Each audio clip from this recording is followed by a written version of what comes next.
Buenos días, soy la doctora Meixen del Hospital Alemán y les voy a hablar sobre biopsias percutáneas en la mama.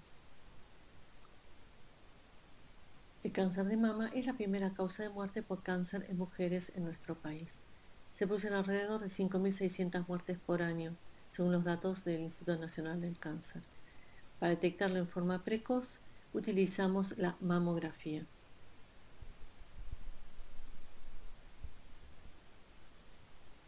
Aproximadamente el 10% de las mujeres que se someten a una mamografía de detección serán recitadas para efectuar imágenes adicionales. De estas, 8 a 10% tendrán hallazgos que motiven una biopsia mamaria. Este algoritmo produce un diagnóstico de cáncer de mama en 4 de cada 1.000 mujeres que se someten a una mamografía de detección. Por otro lado, de todas las pacientes que se someten a punción por imágenes sospechosas, el 84% tendrán lesiones benignas y solamente 1,5 de cada 10 biopsias serán cánceres.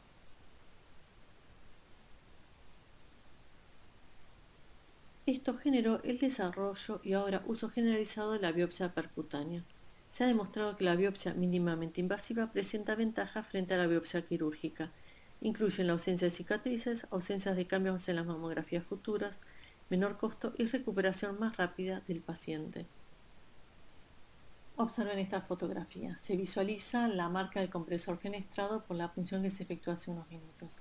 Vemos además la cicatriz de una cirugía antigua efectuada sobre unas microcalcificaciones que resultaron ser benignas, y por encima de la cicatriz se observa la marquita de la incisión de la punción efectuada hace unos minutos. Cuando se resuelve efectuar una biopsia percutánea, debemos elegir por un lado la técnica de imagen para guiar la biopsia y por otro lado el dispositivo que se va a utilizar. La guía de imágenes puede ser la estereotaxia, la ecografía o la resonancia magnética. Se elige aquella donde se visualice mejor la lesión. Por otro lado, los dispositivos actuales para efectuar las biopsias percutáneas incluyen la biopsia con aguja gruesa y la biopsia asistida por vacío. El material que nos proporciona la biopsia percutánea nos da información predictiva en pacientes con cáncer de mama que puede jugar un papel fundamental en la planificación de estrategias de tratamiento como una eventual neoadjuvancia. La biopsia percutánea permite obtener muestras para analizar la histología de la lesión. Nos permite conocer el tipo de tumor, grado histológico, presencia y grado del carcinoma ductal in situ, necrosis tumoral, evaluación de biomarcadores pronósticos y predictivos como los receptores de estrógeno, receptores de progesterona, HER2 y otras pruebas auxiliares.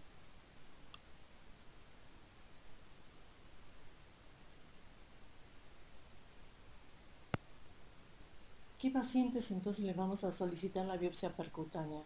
En todas aquellas pacientes con lesiones sospechosas BRAF 4, en las pacientes con lesiones BRAF 3, en este caso sería aquellas pacientes que no se pueden controlar, o sea, no pueden hacer el control a los 6 meses, porque viven lejos, por ejemplo, o que van a ser sometidas a tratamiento de fertilización o a un trasplante. Las pacientes con lesiones múltiples y pacientes con lesiones BRAF 5. Esto nos permite programar el tratamiento, ver el tipo de cirugía, confirmar, o sea, que es necesario hacer la biopsia de ganglio centinela, y en aquellas pacientes que van a ser sometidas a neoadjuvancia.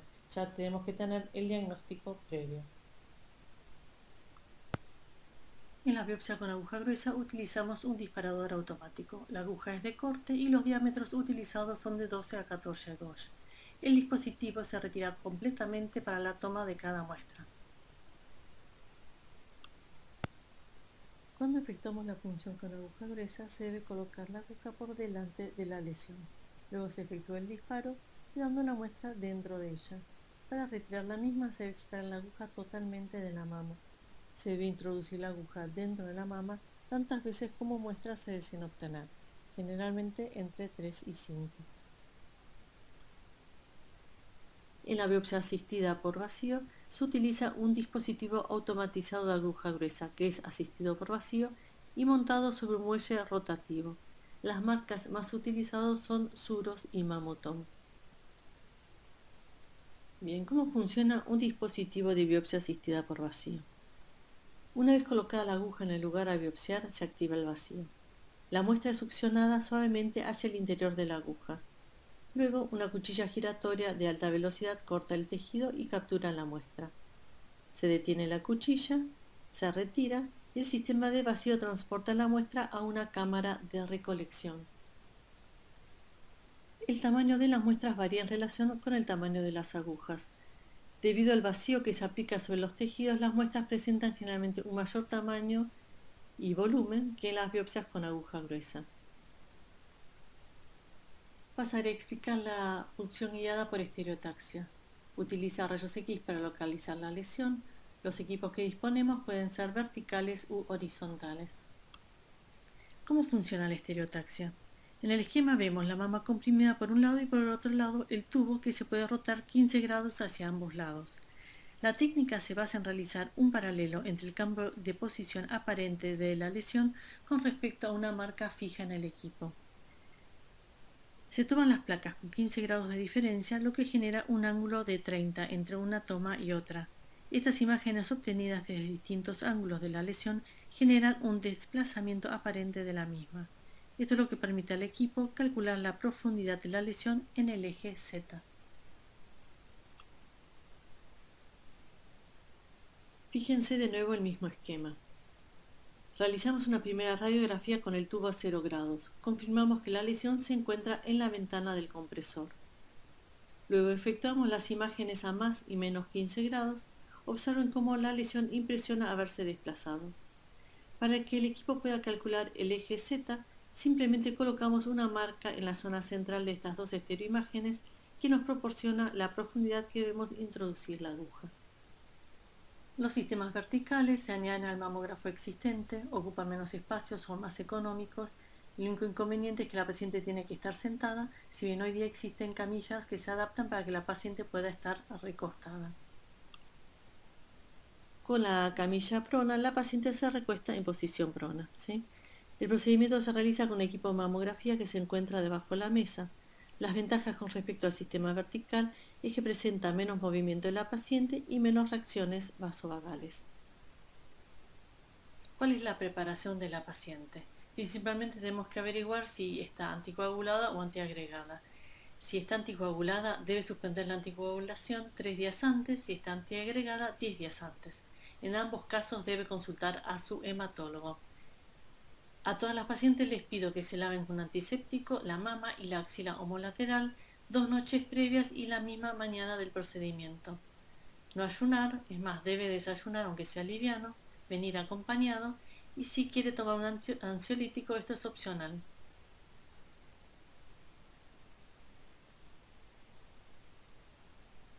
¿Cuáles son los cuidados posteriores? Reposo relativo, 24 horas, o sea, no tiene que estar en cama, puede caminar, pero todo va a ser todo más lento. Evitar el baño en piscina durante 5 días para evitar infecciones. Colocarse hielo en la zona de la punción, 15 minutos cada 2 o 3 horas, no tiene un horario estricto. Puede tomar analgésicos si tiene dolor, ibuprofeno o paracetamol. La equimosis que se produce en el lugar desaparece en 2 o 3 semanas como cualquier golpe. El hematoma, si es que se palpa, puede demorar un poco más.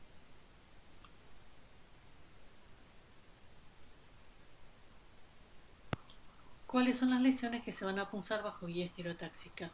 Obviamente son aquellas que se ven por mamografía.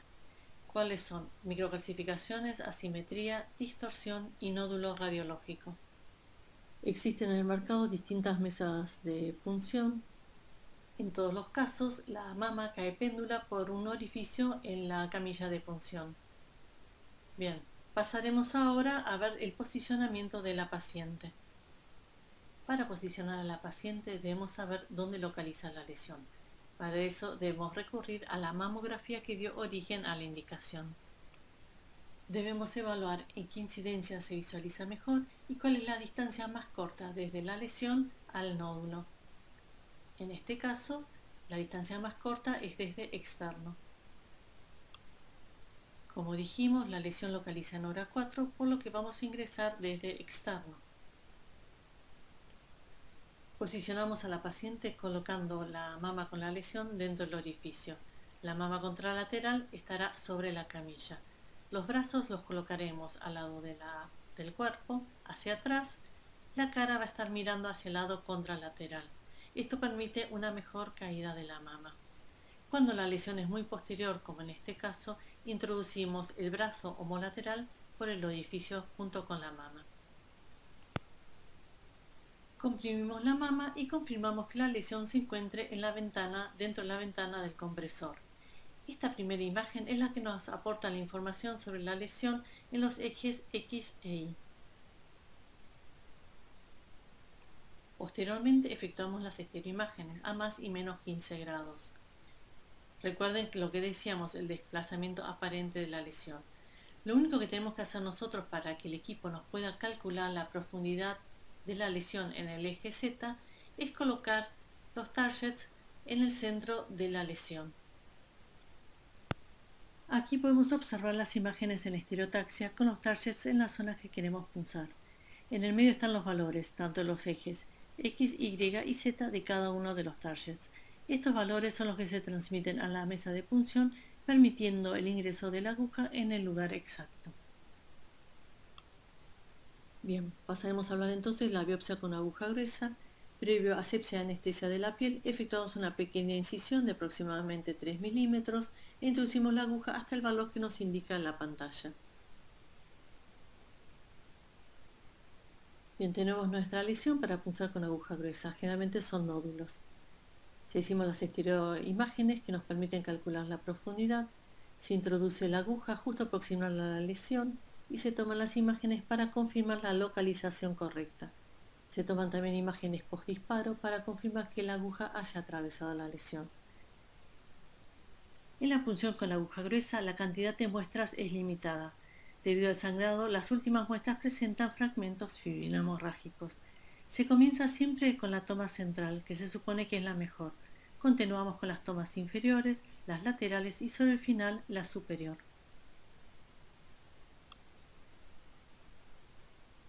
Pasaremos a describir la biopsia asistida por vacío. Es el sistema de elección para biopsiar las calcificaciones y las distorsiones. Si bien también se pueden punzar las asimetrías y los nódulos radiológicos, por lo general se hacen cuando son muy pequeños. Si son nódulos o asimetrías más grandes, se puede utilizar la biopsia con aguja gruesa. La guía estereotáxica es la misma para la biopsia con aguja gruesa o la biopsia asistida por vacío. Quiere decir que inicialmente debemos buscar la imagen de la lesión con el tubo a 0 grados. Una vez que encontramos la lesión, se efectúan las estereoimágenes y sobre estas se efectúan las marcas de las zonas que queremos punzar. Exactamente igual que en la punción con aguja gruesa. Luego de la asepsia de la piel y de la anestesia se coloca la aguja. En este caso no es necesario hacer la incisión con la hojita de bisturí porque la punta de la aguja tiene filo suficiente. Vemos las microcalcificaciones. Se hace exactamente el mismo procedimiento. Se toman las estereoimágenes, se coloca la aguja a la posición que marca el equipo, se toman las radiografías con la posición predisparo, la posición postdisparo y luego de haber obtenido las muestras. En el sistema asistido por vacío, la aguja puede girar 360 grados dentro de la mama, sin necesidad de tener que retirar la misma.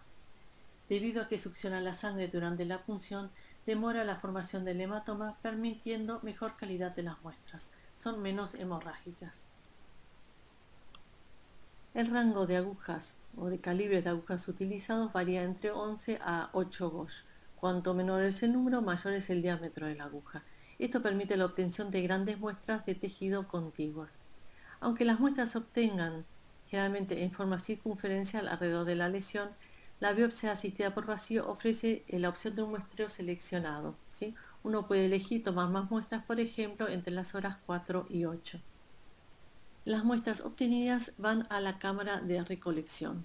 Según la marca y el modelo de las agujas, las tomas se pueden recolectar individualmente a medida que se aspiran o bien se pueden retirar todas juntas al final del procedimiento en una canastilla que se encuentra en el extremo posterior de la aguja. Cuando la lesión corresponde a microcalcificaciones, se efectúa una radiografía de las muestras obtenidas para asegurar que contienen las calcificaciones. Generalmente se obtienen entre 10 a 20 muestras. Las muestras se separan en dos frascos rotulados, en este caso con A y B. En el frasco A se colocan las muestras con microcalcificaciones, en el B las muestras restantes. Esto tiene como objetivo facilitar el trabajo del patólogo. En caso de no encontrar las microcalcificaciones, el patólogo hará más cortes en las muestras del frasco A. Al finalizar la biopsia, si se extrajo toda o la mayor parte de la lesión, se recomienda insertar un marcador tisular o clip metálico. Vemos los clips metálicos más utilizados, el de Mammoton, que es el que se inserta mediante un dispositivo especial y se engancha en el sitio de la punción, y está el de cola de chancho, que simplemente se desplaza y queda libre en la cavidad de la punción. Se recomienda entonces hacer nuevas imágenes post-punción para confirmar la localización del clip. Al finalizar la punción se retira la aguja y se comprime la mama unos minutos en el sitio de la punción para favorecer la hemostasia. Conviene a su vez realizar una mamografía de control para confirmar que el clip no se haya desplazado. Aquí vemos una pieza quirúrgica con el clip post-punción en el centro, los reparos metálicos en los extremos. El clip es el que nos va a facilitar la marcación prequirúrgica y confirmar la extracción del sitio de la lesión en la pieza quirúrgica. Comenzaremos a hablar ahora de la punción bajo guía ecográfica. Se utiliza la punción aspiración con aguja fina, principalmente para los quistes, y la punción histológica para los nódulos sólidos. La punción histológica, al igual que en la biopsia por estereotaxia, puede ser la biopsia con aguja gruesa o la biopsia asistida por vacío. Bien, punción aspiración con aguja fina. Lo que se analiza en el laboratorio son las células. Si el contenido es líquido, cuando punzamos un quiste, este se envía en una jeringa con alcohol o solución fisiológica al laboratorio. Allí se centrifuga y con el sedimento realizan los frotes. Si lo que punzamos es un nódulo sólido o es un quiste con contenido muy espeso, lo que se realiza es un extendido o un frotis en un portaobjeto y se fija según las indicaciones del laboratorio.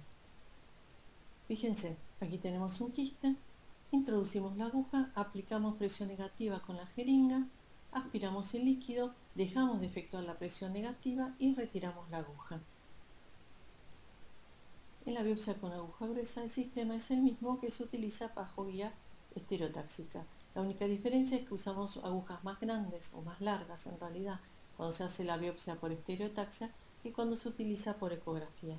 Por estereotaxia es de 13 centímetros, por ecografía de 10 centímetros generalmente.